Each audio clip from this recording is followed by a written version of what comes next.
This week in a conversation, I have the honor to receive once more my old friend, Gabriel Constans, impeccable author, screenwriter, and we're going to be talking about his latest novel titled A Woman Like Maria.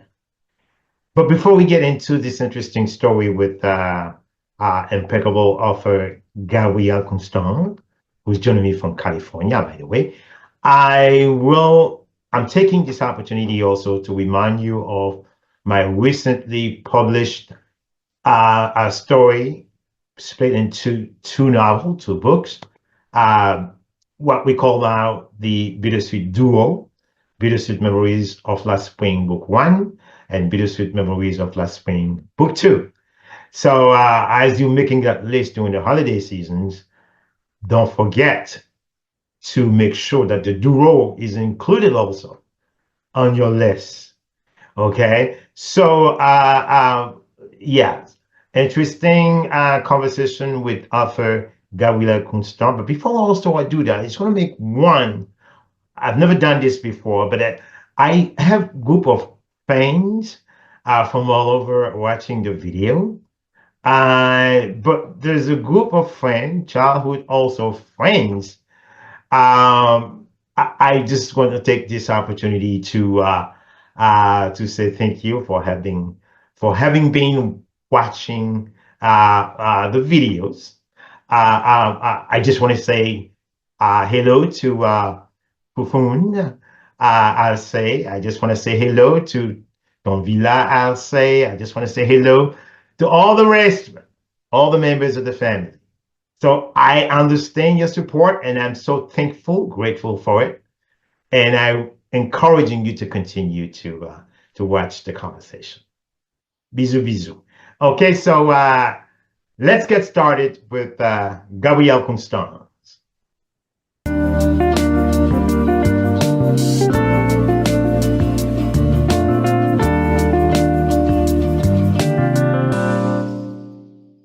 Again, my name is Ardain Isma, and I'm here this evening or this morning, it depends on where you are across the world, watching the conversation with my old friend, impeccable screenwriter, novelist, Gabriel Constant. But this evening, we're going to be talking about a brand new book.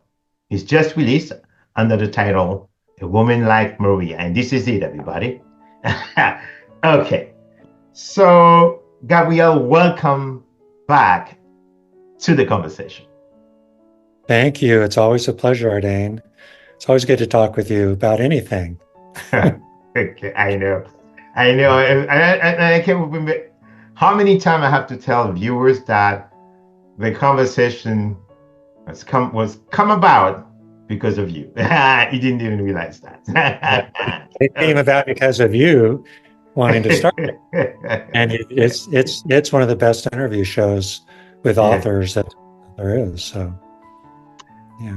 Thank you so much. So now, this time you it's a new story, but also it's a romance, also, so to speak. I remember when I watched The Last Conception, also the same team, but it was a romantic comedy. This one is not. It is more profound, it's more serious than that. Okay, this is a story of a young lady named Sophia. And what I really like about the story, it begins at a small village about 3 hours from Berlin, which is the capital of Germany. And the way you describe, the scenery, the landscape, it reminds me exactly 3 years ago when I was in Germany with my wife. We went to Freiburg, or Fribourg, as the town. It's a university town in southwestern Germany, not far from France, from the French border. But from when we stayed in Alsace, and the way back from France, we went through beautiful German villages, and which is the kind of thing that you describe in the story. Now, I'm going to ask you two questions. Could you give us a very quick summary of the story? And also, that's one part. The second part of the story, what made you decide to choose this specific scenery, Hmm. this specific landscape for the story? Yeah, well, a general brief description is that Sophia comes from a small village in Germany, and she ends up becoming a nurse in Berlin, going to nursing school, meets this American gentleman she thinks is wonderful, and she's very young and doesn't know he turns out to be quite a scoundrel, and then ends up falling in love with this woman who happens to be her husband's sister. And the rest of the story is about the ups and downs and the family reactions and how she copes with it. And later on, if she moves to the US, what she's wanted to do. And that's a brief description of it. And the reason the scenery and everything there, my partner, she's from, my wife is from, parents are from Germany and are both German. And I remember talking with both of them quite a bit. And I've only been to Germany once to meet my mother-in-law years ago in a fairly small town called Würzburg,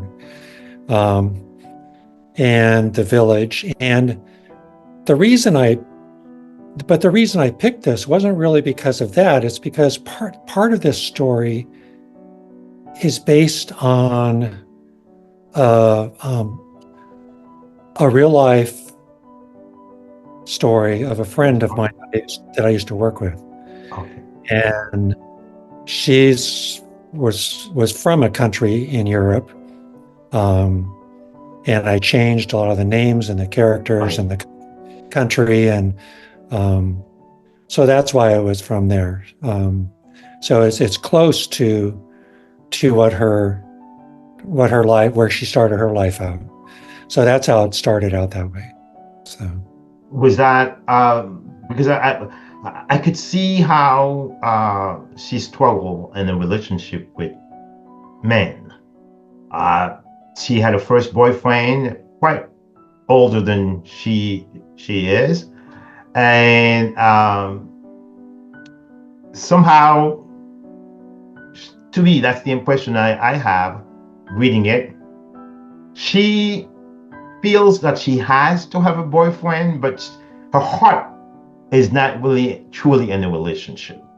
And when a gentleman comes and proposes, she got clearly, scared and all that. And the way you pointed that somehow, if you truly in love with someone, so marriage or living together would have been, the golden mean of any romantic relationship. mm-hmm. But she didn't feel that way. But when she goes to school in Berlin, that's when she meets this young man. And then all the action and all the she's in that relationship, but she's not really in love. She didn't feel somehow. You understand what I mean? But Yeah, let me answer this. Let me answer this question, Gabriel. But when she meets Maria, I didn't see any struggle or anything like that, as if it was someone she's known before, she's met before. Was that how I'm trying to find the right word to say it, because you're just two people of the same sex. And there was not some sort of when you're courting someone, try to win the person's heart. I didn't see that in there. It's just like a love at first sight. Mm-hmm. Okay, was that the way you really wanted to describe the story? Yeah, and that's what it was. It was just she didn't know when she was really young. And she met this guy in Berlin, and the parents whole family expected her to get married to a man someday and be in that kind of relationship. And she's attracted to the guy at first because he's very interesting and keeps trying to woo her and tells her all these lies about things. And And so she goes along with it and follows him. But when she finally, at some point, starts discovering who he is and what he's actually like, and that she doesn't really have a lot of feelings of love for him. And then she happens to meet his sister and just falls in love with her and just is attracted to her, and had no expectation that that was ever going to happen, other than a brief encounter she has early in school or in college with another girl, just experimenting wise. But she never thought, oh, someday I'm going to, or that I'm bisexual or anything. Just that it just happened to be that this person, they both felt the same way about each other as soon as they met at the first time. And in my own life, I've had that happen with me. So I know it can be real. Okay. Now, but also, there are a lot of Ricardo was not treating her, kindly at all. He was very abusive. So, but what if? Well, after I read the story, I said, this is one question I'm going to ask Gabriel. But what if Ricardo was really the kind of perfect husband? Never really.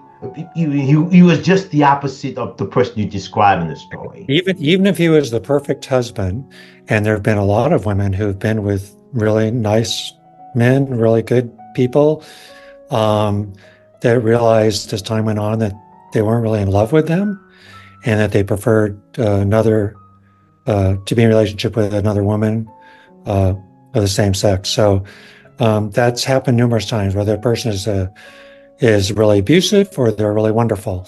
It can still happen either way. So, one thing I love about the story, it explores the theme of grief, forgiveness, and also identity. So what do you want your readers, Gabriel, to take away, from Sophia's struggle? Mostly that she stays consistent with who she is, and she doesn't let it destroy her. Right. That she continues to find out what works for her and she's really determined to finish nursing school and become a nurse. And she's really clear. That's the one thing that keeps her grounded, and her grandmother, who's always been really supportive of her and her family. That kind of support, finding somebody that loves you no matter what you've gone through, no matter the choices you've made, whether they're good or bad, that sticks with you. Of finding those kinds of people in your life and staying true to what you feel is your vocation in the midst of anything else that goes on. And she stays true to that. Yes. To that person and to that vocation throughout. And even though she finds out things about herself as time goes on, and gets more and more sure of herself and strong in herself, because some of the decisions she makes are really, really difficult to make. Whether at first she can't even do it at first. There's one part in the book where she tries to, and then she ends up not doing it for various reasons. So I think that's the thing mostly, that just to not give up and keep following your heart. My next question is that I know every writer, suffers from that. In the middle of a story, there's something that always comes up. I call it some sort of writing blue. Okay, this is the time that you feel maybe I need to put the story away to get some sort of a breather and get back to it again. Now, what was the most challenging part of writing the story, this specific story, Gabriel? This specific story, I think the most difficult part was to make the husband and her first boyfriend, to make them as realistic as possible, without going overboard on it, without making it too out there, that people could identify, oh yeah, I know somebody like this, or I've met people like this, or that have those ideas, or that act that way. that's always difficult for me to do with conflict in stories because I'm not like that at all. And and I people in my life, but I think I've gotten better as I've written over the years of developing those kind of characters. I Okay. have a tendency to make everybody all nice and warm and caring and lovey and dovey and everything. So, so, Yeah. yeah. So to make them more realistic, and I think I've gotten better at that. So, but that's still hard for me to do. How did you really develop this character, Maria? Was it easy for you to come up with Maria? Oh, Yeah, that part. Sophia and Maria were really easy because I know a lot of people like both of them. Um, uh, that had been in the military, the U.S. military, and had been nurses, and but had anyway, been but Maria is Ricardo's sister. You see what I mean? yeah, yeah. And I know people personally who've been in that exact situation. So yeah, so they're easy um, to do. Yeah, and again, I hope they come across as you know not just flat characters, that they're pretty grounded and multifaceted characters. Always try to make people in the book stories that way. They aren't all good or all bad, that they have things that they aren't great about too. I don't So want to give away the whole story, but I know there's one part where Maria is trying to escape with I mean Sophia is trying to escape with Maria, mhm, and Ricardo begs for her to stay. mhm. Now, can you also, just like Ricardo was treating her, so unfaithful, so horrible, can you say that is a reverse form of unfaithfulness? Because he was still in that relationship with her. Yeah, I mean, it should. I mean, it's. I think that was also. I think it was realistic too. Many times, as people they're Of course, yes. in an abusive relationship, it's really difficult to get out of. Let alone to acknowledge it and see it in the first place. Right. Because most times when you're in the midst of it, it's so difficult to see unless friends or somebody else are pointing it out to you and repeatedly and confronting you with it and saying, and she didn't really have anybody else other than one other friend in where she was living. And they didn't really see all the things that he'd been doing with her. So it takes her a while to Right. not only get the nerve, but to also recognize it and then realize that she doesn't have to, that she can choose to not have to stay like that. So, Right. yeah. But she's not. I know. Really, in novelistic prose, you don't really write perfect character. But Sophia, she's come quite close to that. And I don't know why you describe her this way, but anybody can identify with her struggle in every way, shape, or form.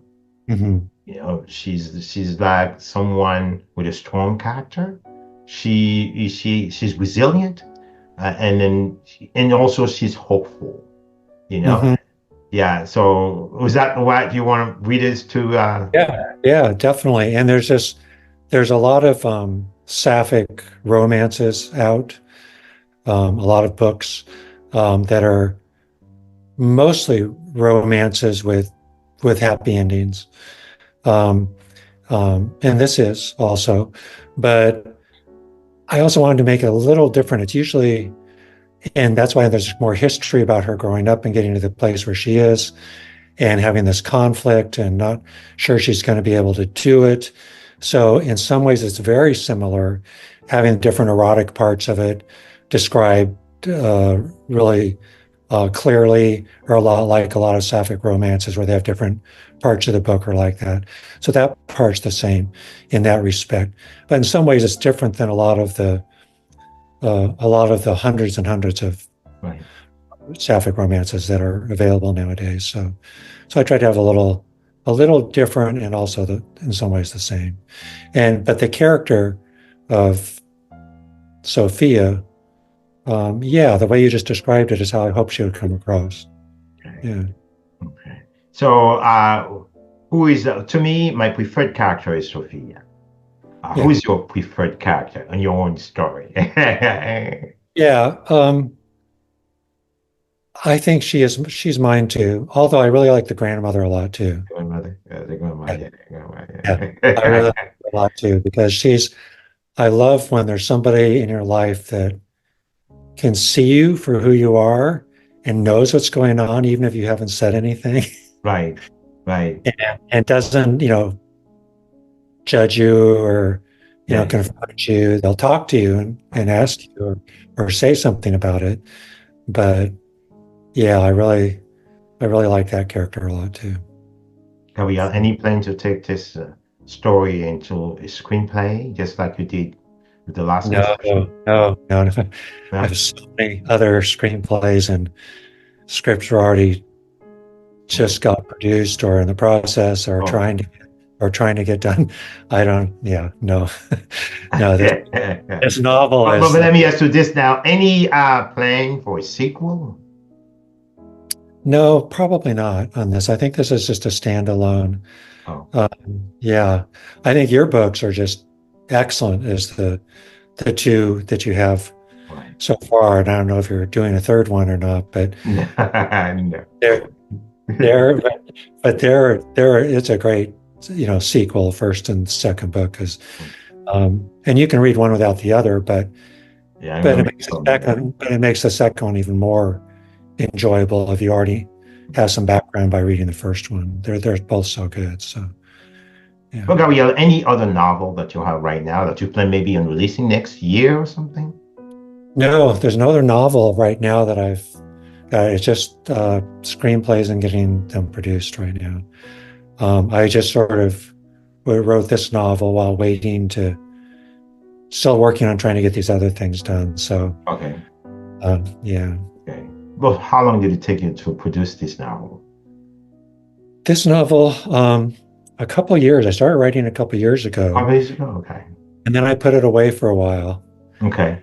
And about a year ago, I was waiting for these other things. I was thinking, I think I'll get back to that while I did these other nonfiction books, and sort of worked on it in between these other nonfiction titles, and then about 6 months ago started really working on it Yes. again more often. Yeah, Okay. yeah, yeah. So just like what you say, so we're probably gonna have to wait another 2 years to get your next work, novelist.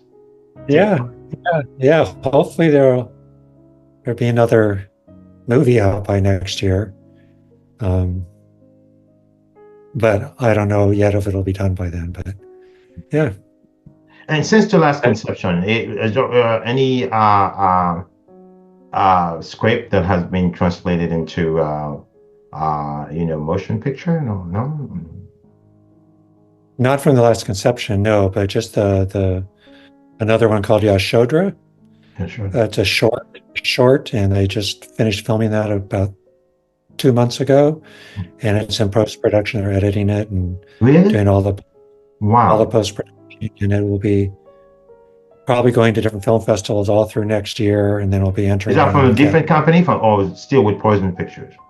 It's a different company. It's with Chandra McDonald, who's the director Okay. and co-writer with me. She's in Atlanta, Georgia, of Wow. Kiss the Limit Productions, and it's a really diverse cast. It's about 12, 15 minutes long, and we'll be entering it in the Academy Awards next year also. So Wow. it's the two actresses that are in it, Raina and Shubra, um, are just fantastic, and the directing's really good. So we'll see how that goes. And then hopefully another feature film, The Sunday Morning Rowing Club, which is getting made with the same people who made The Last Conception. Okay. The final funding is supposed to be in this December, and if it is, then Then we'll be they able go into to production. shooting that, yeah, the next spring, and then hopefully it'll be done by fall of next year. So Interesting. Yeah, the two yeah, young women. I still have planned to to get them back into the conversation. You know, Mm. yeah. But since then, they've produced different, feature films, right? More feature films. Yeah, they haven't done any other feature films of, you mean Kelly Right. and Gabriella? Um, Gabriella. yeah, they haven't done any feature films. They've done music videos with some really like Bad Bunny, and really well-known people, and a bunch of documentaries of some really well-known comics Okay. that have been on different episodes. But and then a bunch of other shows they've had to do just to make money, for different companies and stuff. Okay. But they haven't done another feature yet, so this will be their next one. The next one. Okay. Yeah, there's something. Interesting. Yeah. In the meantime, you're on the road with a woman like Maria. Like Maria, whenever I say that, people remember The Sound of Music with Julie Andrews. What do Yeah. you what do you do with a girl like Maria? Yeah. Yeah. So you're still promoting it, and of course, I know you. You have such a large followership on Twitter on X. So I'm sure that still full swing in promoting it, right? Yeah, I take a break from it and do other books for 3 or 4 weeks and then go back to it and come out with it again. It's only been out for about 3 months now. So, Okay. yeah. All right. Again, it's been such a pleasure to have the honor to receive once more my friend Gabriel Constans, impeccable novelist and screenwriter, back in the conversation. It's been my pleasure. Um, if you would like, I wrote a song also for the song that Sophia would sing to Maria. Really? You'd like to hear it? Of course, of course, of course. Okay. Okay. This Yeah. is this is my ukulele here. So Okay. I never knew that you knew how to play your ukulele. Go ahead and I do. We have a ukulele group. We meet once a week of really. about, about people my age, and we just sing for fun. Okay.